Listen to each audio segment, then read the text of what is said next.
ఎన్నో త్యాగాలకు ఎంతో మంది దాతలకు నిలయం భీమవరం ఉండి నియోజకవర్గాలు. అటువంటి నియోజకవర్గాల్లో ఈ మధ్య జరిగిన కొన్ని రాజకీయ కారణాలు మరియు వ్యక్తిగత కారణాల రీత్యా ఉండి భీమవరం నియోజకవర్గాలు పేకాట, కోడి పందాలు, ఎన్నికల పందాలు, క్రికెట్ బెట్టింగ్లకు ఆంధ్ర రాష్ట్రంలోనే నిలయంగా మారిందని పత్రికల్లోనూ మరియు సోషల్ మీడియాలో ప్రచారం జరుగుతున్నది. ఇది చాలా దురదృష్టకరం.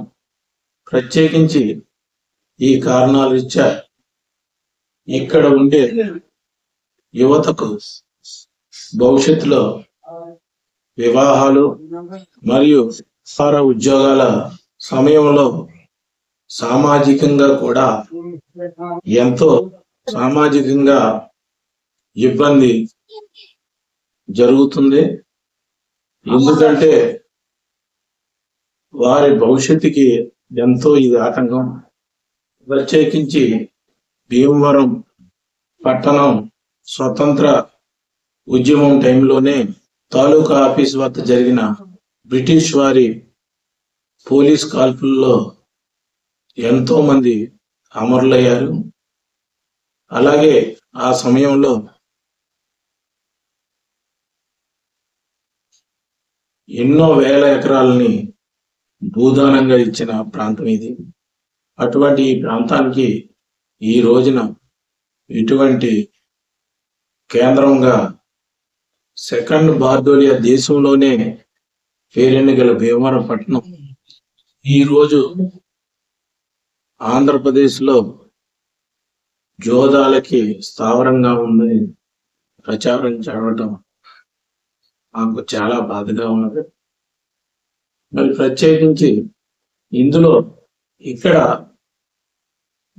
ఉండి భీమవరం చెందిన ప్రాంతంలో ఉన్న వారందరూ కూడా ఉద్యోగాల రీత్యా, వ్యాపారాల రీత్యా పరిశ్రమలు స్థాపించి అందరూ కూడా బెంగుళూరు, చెన్నై, హైదరాబాదు, విశాఖపట్నం లాంటి పట్టణాల్లో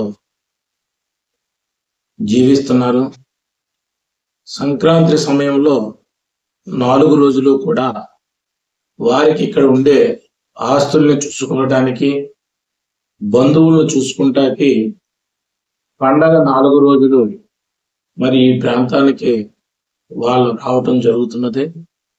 ఆ వచ్చినప్పుడు మరి వారు పనిచేసే సహోద్యోగులను, వ్యాపార భాగస్వామ్యులను, మరి స్నేహితులను సంక్రాంతికి 4 రోజులు ఇక్కడికి ఆహ్వానించటం, ఇక్కడ ప్రత్యేక ఏర్పాట్లు చేసి ఆతిథ్యం అవటంలో ఈ ప్రాంతం ముందుంటుంది. అదే జరుగుతుంది తప్ప ఆ పండగ 4 రోజుల తర్వాత అప్పుడు అందరూ పాల్గొంటారు. పండగ అయిన తర్వాత రాష్ట్రంలో క్రికెట్ పందాలు ఎలాగున్నాయి, కోడి పందాలు ఎలాగున్నాయి, మరి ఇతర జూదాలు ఎలాగున్నాయో అలాగే ఈ ప్రాంతంలో ఉంటాయి తప్ప ఇక్కడ ప్రత్యేకంగా ఏమీ ఉండదు. మరి ఉండి నియోజకవర్గం వరకు చెప్పుకుంటే మరి స్వతంత్రం వచ్చిన తర్వాత ఈ నియోజకవర్గంలో అధికారమైన క్లబ్లు ఎప్పుడూ లేవు, అప్పుడు లేవు, ఇప్పుడు లేవు.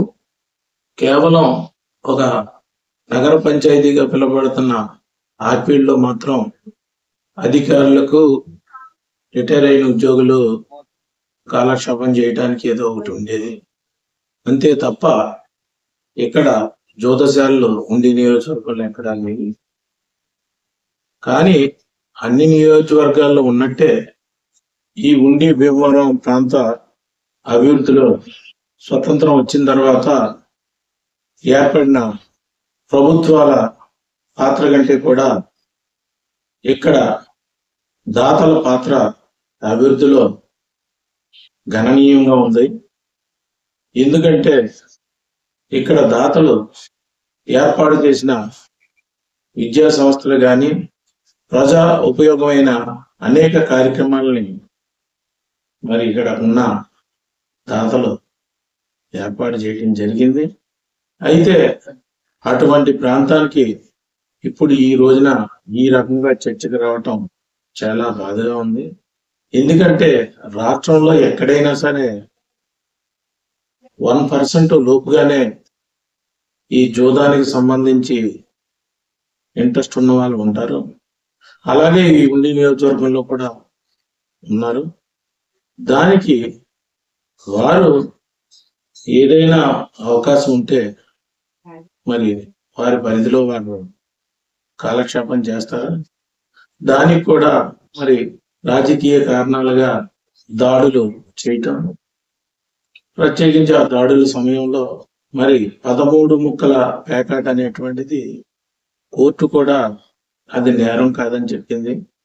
అయినప్పటికీ ఇక్కడ ఆడేది ఆ 13 ముక్కల ఆట కేవలం రిటైర్ అయిన ఉద్యోగులు, సీనియర్ సిటిజన్స్, ప్రత్యేకించి ఆర్థికంగా అది బాగా ఉండి మరి కాలక్షేపం చేసేవారే.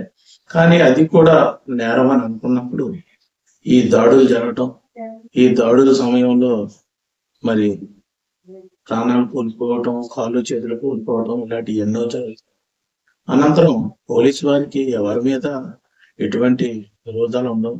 ఏదో ఫోన్లు చేసినప్పుడు వాళ్ళు ప్రత్యేకంగా వాళ్ళకి ఎన్నో సమస్యలు ఉంటే దీని మీద నిఘా పెట్టడం, పక్కా ప్లాన్తో వెళ్ళి దాడులు చేయటం, దానివల్ల అటు ప్రభుత్వానికి కానీ ఇటు ప్రజలకు కానీ ఎటువంటి ఉపయోగం లేదు, నష్టం తప్ప.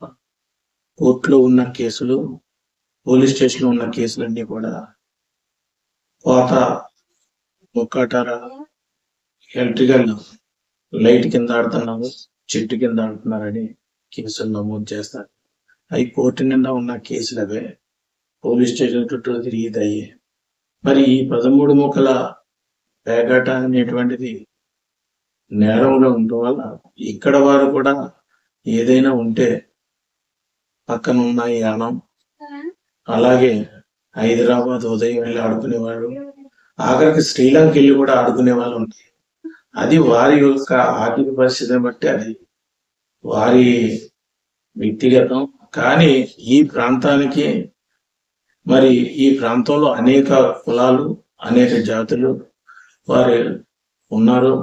ఆ పండగ 4 రోజులు అందరితో పాటు సంతోషంగా గడపటం తప్ప ఇతర సమయాల్లో ఇక్కడ జూదాలు కానీ జూద క్రీడలు కానీ ఎవరు చేయటం కానీ ప్రోత్సహించటం కానీ జరగదు.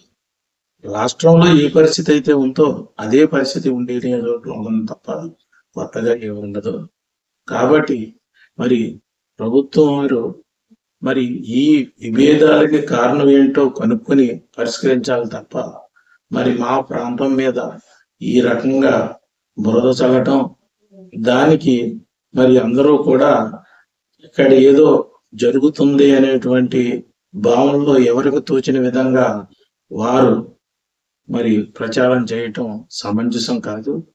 ఒక్కసారి గమనించండి, ఈ ప్రచారం చేసేవారు ఈ ఇతర ప్రాంతానికి భిన్నంగా ఇక్కడ ఏముందో ఒకసారి ఆలోచించండి. అంతే తప్ప అనవసరంగా ఈ ప్రాంతానికి ఉన్న పేరుని, చెడ్డ పేరు మంచి పేరుని చెడ్డగా మాత్రం ప్రచారం చేయొద్దని కోరుచు.